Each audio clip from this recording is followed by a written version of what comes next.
कहानी की शुरुआत होती है और हमें बताया जाता है कि इस वर्ल्ड में ह्यूमंस की फिजिकल एबिलिटी बहुत ज्यादा है और वो कई तरह के पावरफुल वेपन यूज कर सकते हैं। फिर हम हमारी कहानी के हीरो अयाटो अमागिरी से मिलते हैं, जो कि अपनी जिंदगी का पर्पस ढूंढने के लिए एकेडमी ज्वाइन करता है।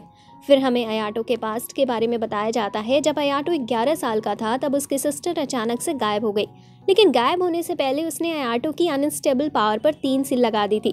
फिर हम देखते हैं कि अयाटो का एकेडमी में पहला दिन होता है और वो जैसे ही एकेडमी में एंटर करता है उसे एक हैंकी दिखता है जो एक रूम से उड़कर आ गया था। तो अयाटो उसे वापस करने खिड़की से रूम में पहुंच जाता है, लेकिन वहां एक लड़की कपड़े बदल रही थी। वो लड़की अयाटो को थैंक्स करती है, लेकिन अगले ही पल अयाटो पर अटैक कर देती है, जिसकी वजह से उसे खिड़की से जंप मारनी पड़ती है। फिर वो लड़की अपना नाम जूली बताती है और अयाटो को डुओ के लिए चैलेंज करती है। अयाटो उसके साथ फाइट करता है। जूली अयाटो पर फायर अटैक करती है, लेकिन अयाटो अपनी स्वॉर्ड की मदद से उसका अटैक रोक लेता है। फिर जूली उससे भी ज्यादा पावरफुल अटैक करती है, लेकिन अयाटो सारे अटैक डोज कर रहा था। तभी जूली एक बहुत बड़ा सा एक्सप्लोजन करती है, लेकिन अयाटो बहुत स्पीड के साथ जूली के पास आ जाता है और उसे एक एरो से बचा लेता है। तभी वहाँ एक लड़की आ जाती है और उन्हें डुओ रोकने को कहती है, क्योंकि अयाटो अभी पूरी तरह से एकेडमी का स्टूडेंट नहीं है। फिर वो लड़की बताती है कि उसका नाम क्लोडिया है और वो स्टूडेंट काउंसिल के हेड है। फिर क्लोडिया अयाटो को पूरी एकेडमी दिखाती है, लेकिन अयाटो अपने सिस्टर हारुका के बारे में पूछता है, जो उसी एकेडमी की स्टूडेंट थी। क्लोडिया उसके बारे में चेक करती है, लेकिन उन्हें पता चलता है कि किसी ने हारुका का डेटा डिलीट कर दिया है। फिर हम देखते हैं अयाटो को उसकी क्लास से इंट्रोड्यूस कराया जाता है और बताते हैं कि वो एक ट्रांसफर स्टूडेंट है। फिर अयाटो को जूली के साइड में बैठा दिया जाता है। क्लास एंड होती है। अयाटो जूली से माफी मांगता है और उसका दोस्त बनने की कहता है। जूली अयाटो को उसकी जान बचाने के लिए थैंक्स करती है और वहाँ से चली जाती है। अयाटो के पीछे बैठा एक बंदा याबुकी, जो कि अयाटो का रूममेट है, वो अयाटो को बताता है कि जूली लुसल्टेनिया की प्रिंसेस है। तभी अयाटो और याबुकी एक बंदे लेस्टर को देखते हैं, जो जूली से डुओ करने की कह रहा था, जबकि जूली ने उसे 3 बार पहले ही हरा दिया था। फिर अयाटो अपने सिस्टर हारुका का ड्रीम देखता है, जो उसे कह रही थी कि वो किसी से फाइट नहीं कर सकता, क्योंकि उसकी पावर बाकियों से काफी ज्यादा स्ट्रॉन्ग है और अगर उसे फाइट करनी है तो उसे अपनी लाइफ का पर्पस ढूंढना होगा। नेक्स्ट डे अयाटो जूली को गुड मॉर्निंग करता है और अपनी दूसरी तरफ एक लड़की को देखता है, जो कि सेया थी।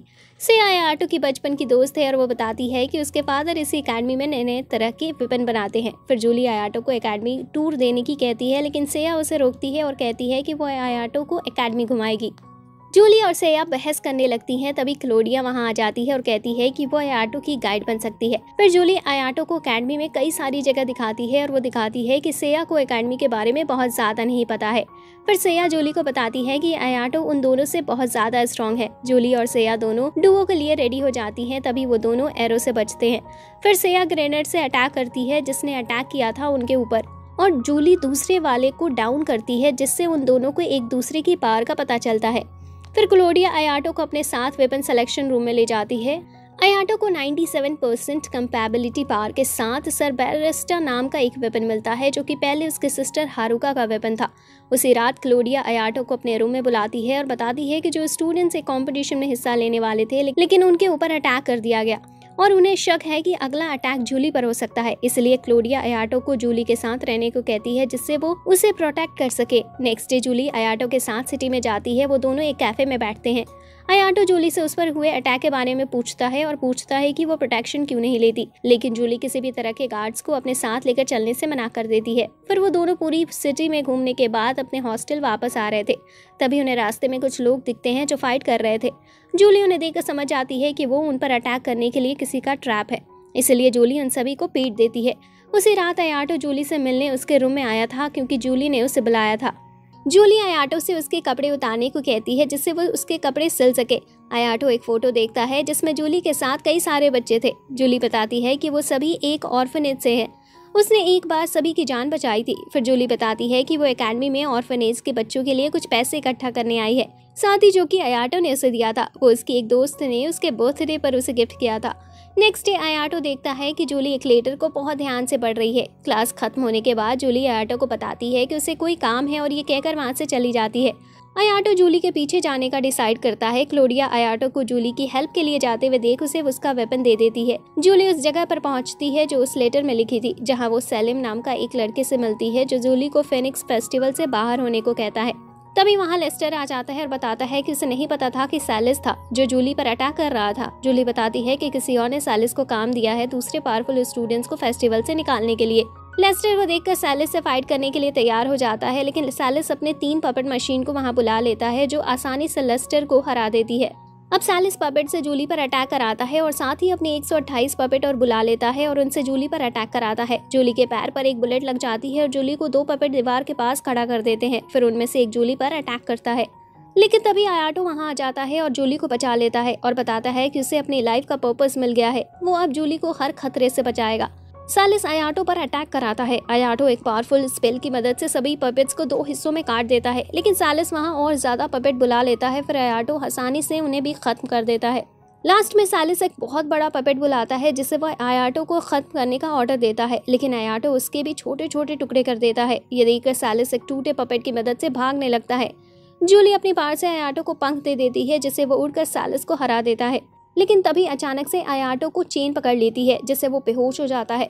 आयाटो नींद में ही फ्लैशबैक देखता है जहां उसकी सिस्टर उसकी पास को सील कर देती है। फिर आयाटो होश में आता है और जूली उस सील के बारे में पूछती है तो आयाटो बताता है कि वो उसकी सिस्टर की पास है और उसकी सिस्टर पिछले 5 साल से गायब है। फिर आयाटो जूली को कहता है कि वो फेनिक्स फेस्टिवल के लिए उसका पार्टनर बनना चाहता है। तभी सीन शिफ्ट होता है और हम क्लोडिया को देखते हैं जो कि काफी अलग दिख रही थी और सैलिस को काफी इंजर्ड कर देती है। नेक्स्ट डे आयाटो हॉल में भागकर कहीं जा रहा होता है, तभी वो एक लड़की केरिन से टकरा जाता है। वो काफी ज्यादा शर्मीली लग रही थी और आयाटो को सॉरी बोलकर वहां से चली जाती है। कुछ देर बाद आयाटो उसी लड़की को देखता है जिससे वो टकराया था। केरिन को एक आदमी जो कि उसका अंकल है वो उसे मार रहे थे।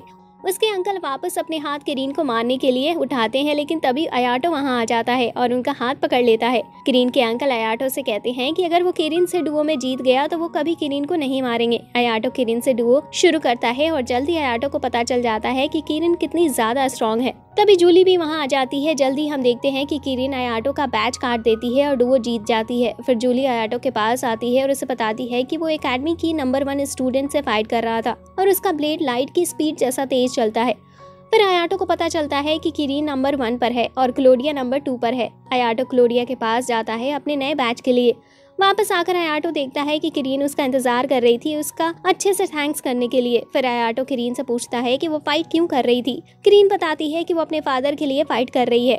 आयाटो केरिन से उसकी ट्रेनिंग रूटीन के बारे में पूछता है। फिर वो दोनों तय करते हैं कि कल वो साथ में ट्रेनिंग करेंगे। फिर केरिन वहां से चली जाती है।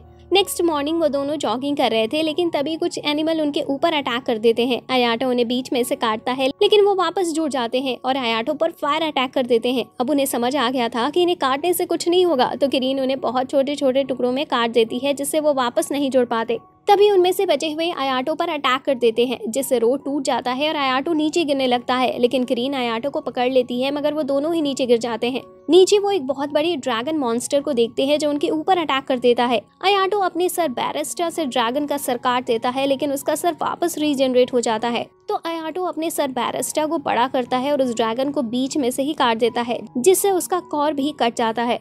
बहुत ज्यादा पावर यूज करने की वजह से आयाटो की सील एक्टिवेट होती है और वो बेहोश हो जाता है। फिर हम देखते हैं कि केरिन अपने अंकल से कहती है कि वो अब अपने खुद के रास्ते पर चलेगी और ये कहकर वहां से चली जाती है। फिर हम देखते हैं कि केरिन और आयाटो डुओ के लिए तैयार थे, लेकिन उनके डुओ से जूली काफी चिंता में लग रही थी। तो सेया बताती है कि उसे चिंता करने की कोई जरूरत नहीं है क्योंकि आयाटो ने इससे भी स्ट्रॉन्ग ओपोनेंट से फाइट की है जैसे कि उसकी सिस्टर। केरिन और आयाटो का डुओ शुरू होता है और केरिन कई तरह से स्वॉर्ड अटैक करती है आयाटो के ऊपर। आयाटो सभी अटैक से बचता है। केरिन आयाटो को बताती है कि वो ऐसा पहला इंसान है जो उसके सारे अटैक से बच गया। आयाटो केरिन पर एक सरप्राइज अटैक करता है और केरिन पर स्पेयर से अटैक करता है, लेकिन केरिन उसका अटैक रोक लेती है। फिर आयाटो स्पेयर को 2 नाइफ में बदल देता है और एक केरिन पर फेंक देता है। केरिन नाइफ से बच जाती है, लेकिन तभी आयाटो केरिन को हवा में पकड़ता है और जमीन पर पटक देता है जिससे केरिन का बैच टूट जाता है और आयाटो डुओ जीत जाता है। फिर हम देखते हैं कि केरिन के अंकल आते हैं और केरिन को वापस आने को कहते हैं, लेकिन केरिन मना कर देती है जिसकी वजह से उसके अंकल उसे मारने की कोशिश करते हैं, लेकिन आयाटो उन्हें रोक लेता है। आयाटो और क्लोडिया के कहने की वजह से उन्हें वहां से जाना पड़ता है। फिर हम देखते हैं कि केरिन और सेया दोनों साथ में प्रैक्टिस करते हैं, जिसके बाद वो दोनों शॉपिंग करने मॉल में जाते हैं और शॉपिंग डिस्ट्रिक्ट से दूर सेया केरिन के साथ एक गन खरीदने जाती है क्योंकि उसके फादर का बर्थडे आ रहा है। अब हम देखते हैं सेया और केरिन के बीच में भी अच्छा बॉन्ड बन चुका है और सेया केरिन से अपने ऊपर और भरोसा रखने को कहती है। नेक्स्ट डे अब की बार वो दोनों प्रैक्टिस में बहुत अच्छा करते हैं और जूली और आयाटो जितना स्कोर करते हैं फिर सेया और केरिन के साथ में फिनिक्स फेस्ट में फाइट करने का डिसाइड करती है। फिर हम क्लोडिया को देखते हैं जो आयाटो और उसके दोस्तों की प्रोग्रेस से बहुत खुश थी। क्लोडिया बताती है कि 356 टैग टीम हिस्सा ले रही है फिनिक्स फेस्ट में। फिर क्लोडिया एक लड़की आयरनी की फोटो दिखाकर बताती है कि ये लड़की सभी के लिए खतरा बन सकती है। फिर हम वुल्फ ब्लैक एकेडमी से कुछ लोगों को देखते हैं जो आयरनी को आयाटो को मारने का काम देते हैं। फिर हम देखते हैं कि फिनिक्स फेस्ट शुरू होता है और एकेडमी के चेयरमैन मनाया सभी को स्पीच देते हैं। स्पीच के दौरान आयाटो नोटिस करता है कि मनाया सिर्फ उसी की तरफ देख रहे हैं। फिर बैटल स्टार्ट होती है। आयाटो और जूली सामने आते हैं लेकिन जूली पीछे हट जाती है और आयाटो अपनी सरबैरिस्टा निकालता है और लाइट जैसे स्पीड के साथ अपने ओपोनेंट के बैच को काट देता है। इसी के साथ बैटल खत्म हो जाती है और आयाटो और जूली जीत जाते हैं। नेक्स्ट बैटल शुरू होती है और एक दूसरी अकेडमी की तरफ से 2 पपेट आते हैं जिनमें से बड़ा वाला अपने ओपोनेंट को कहता है कि वो उनके ऊपर 1 मिनट तक अटैक कर सकते हैं, वो उन्हें कुछ नहीं करेंगे। फिर हम देखते हैं कि उसके ओपोनेंट मिलकर बहुत बार अटैक करते हैं लेकिन उससे उन्हें कुछ नहीं होता, जिसके साथ 1 मिनट खत्म हो जाता है और बड़ा वाला पपेट एक ही अटैक में बैटल खत्म कर देता है। हम देखते हैं आयाटो और जूली बाहर होते हैं। तभी वहां आयरनी को देखते हैं जो कुछ लोगों को पीट रही थी। आयरनी भी आयाटो को देख लेती है और उसकी तरफ जाने लगती है। तभी जूली उसके सामने आ जाती है जिसकी वजह से आयरनी अपने वेपन निकाल लेती है। जूली और आयाटो पीछे हट जाते हैं और तैयार हो जाते हैं लेकिन तभी आयरनी की छोटी सिस्टर वहां आ जाती है जिसे देखकर आयरनी अपना वेपन छुपा लेती है और काफी अच्छी बन जाती है। आयरनी की सिस्टर उनसे माफी मांगती है और वहां से आयरनी को ले जाती है। फिर जूली आयरनी की सिस्टर के बारे में पता लगाती है और उसे पता चलता है कि उसका नाम प्रिसिला है। नेक्स्ट डे आयाटो और जूली अपनी सेकंड फाइट के लिए तैयार होते हैं। इस बार उसके ओपोनेंट 2 लड़कियां थी। इस बार जूली अकेले फाइट करने का डिसाइड करती है और आयाटो पीछे चला जाता है। वो दोनों गर्ल्स जूली पर अटैक करती हैं लेकिन जूली उनका अटैक रोक लेती है। फिर जूली उन पर फायर अटैक करती है जिससे एक लड़की हार जाती है लेकिन दूसरी वाली जूली के अटैक से बच जाती है। फिर जूली उसके ऊपर एक बहुत बड़ा फायर अटैक करती है जिससे दूसरी वाली लड़की भी हार जाती है। इसी के साथ जूली और आयाटो अपना दूसरा मैच भी जीत जाते हैं। क्लोडिया आयाटो को 2 मैच जीतने के लिए कांग्रेट्स करती है। इतने में उसके पास करीन का कॉल आता है और वो बताती है कि सिया कहीं भी मिल नहीं रही है। तो आयाटो सिया को ढूंढने के लिए निकल जाता है लेकिन रास्ते में उसे प्रिसिला मिल जाती है जिसका पीछा कुछ लोग कर रहे थे। आयाटो प्रिसिला को अपने साथ छुपा लेता है। पर प्रिसिला बताती है कि वो लोग उसे आयरनी की वजह से पकड़ रहे थे क्योंकि आयरनी ने उनके लिए कुछ मुसीबत खड़ी कर दी है। लेकिन तभी आयरनी वहां आ जाती है और उसे लगता है कि आयाटो उसकी सिस्टर को परेशान कर रहा है। प्रिसिला अपने सिस्टर को रोकती है और बताती है कि उसने उसकी मदद की है लेकिन आयरनी नहीं रुकती और कहती है कि आयाटो उनका दुश्मन है। लेकिन प्रिसिला आयरनी को शांत कराने में कामयाब हो जाती है।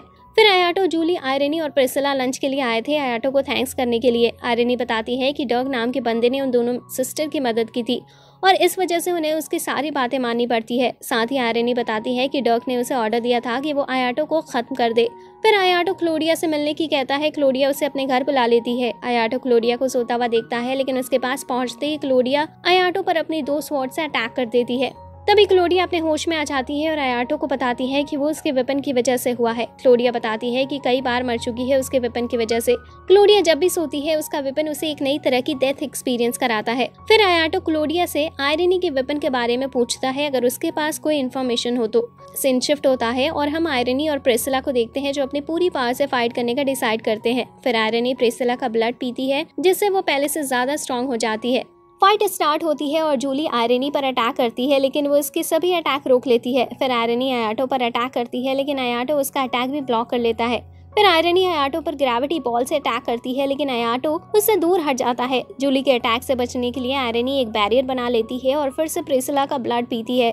आयाटो ओपनिंग देकर आयरनी पर अटैक करता है लेकिन आयरनी आयाटो को पीछे से धक्का दे देती है जिससे आयाटो दीवार से टकराता है। जूली आयरनी को फायर बैरियर में ट्रैप कर लेती है लेकिन आयरनी बहुत पावरफुल अटैक से बाहर निकल जाती है। वो अटैक इतना पावरफुल था कि पूरी बैटल फील्ड पर फ्लेम फैल जाती है। फ्लेम हटती है और हम देखते हैं कि आयरनी ने अपने आप को ग्रेविटी बॉल की मदद से बचा लिया था। प्रिसिला अपनी सिस्टर के पास जाती है लेकिन वो देखती है कि उसके वेपन ने उसके ऊपर पूरी तरह से कंट्रोल कर लिया है। आयरनी प्रिसिला को पकड़ लेती है। आयाटो उन दोनों को बचाने के लिए आगे बढ़ता है और आयरनी से कहता है कि उसके पास भी एक सिस्टर है और वो भी आयरनी की तरह उससे बहुत प्यार करता है।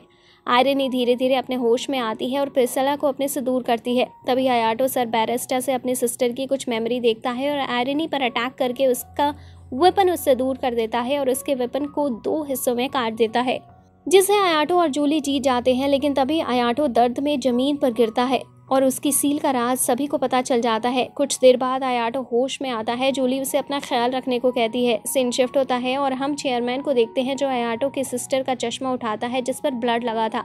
लेकिन अब ये वीडियो यहीं पर खत्म होती है। अगर आपको आगे की स्टोरी जाननी है तो वीडियो को लाइक करें और चैनल को सब्सक्राइब करें। यहाँ तक देखने के लिए आपका बहुत बहुत शुक्रिया।